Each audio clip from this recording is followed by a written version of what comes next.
Let's move into a part that often gets misunderstood by clients or builders. In your experience, what's a common misconception about structural damage or repair that you often have to correct? Okay, so a lot of the times, I guess homeowners and even insurance companies aren't aware that certain types of damage and the age of a building correlate to become a problematic or a problem for an insurance builders. They're asked to come in, repair an existing structure and make it so that it's as essentially good as new is what the homeowner slash insured person is expecting.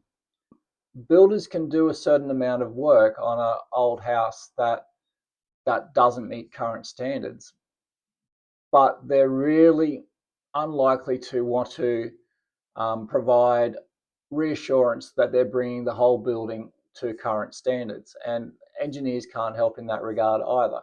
We're doing a great job to repair damage, get it back to better than it was when before it was damaged, but it's not always going to be brought to current standards.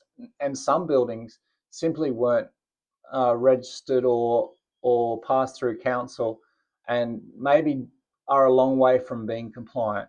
We're more than happy to make that structure better by the time that we've left or that the builder's finished on site. But not always can you guarantee that a fixed up building or a repaired or rectified building is going to be fully compliant with current standards. In fact, almost never. There's a lot of times where we do look at structures and we're asked if the roof sheeting is being replaced, for example, will this comply? Will it be safe, and will it be okay to be remain habitable and in use? And we're happy to answer a question like that.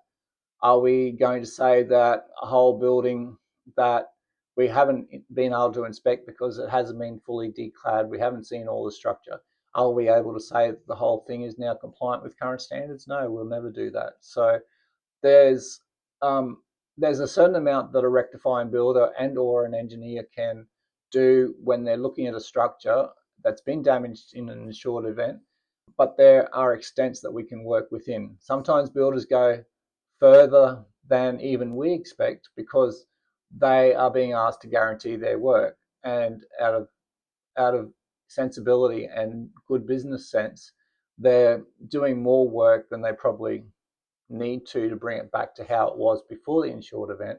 That offers them some sort of protection against these requirements that a homeowner might think they are entitled to a brand new home when part of their building is damaged, and it's not always the case.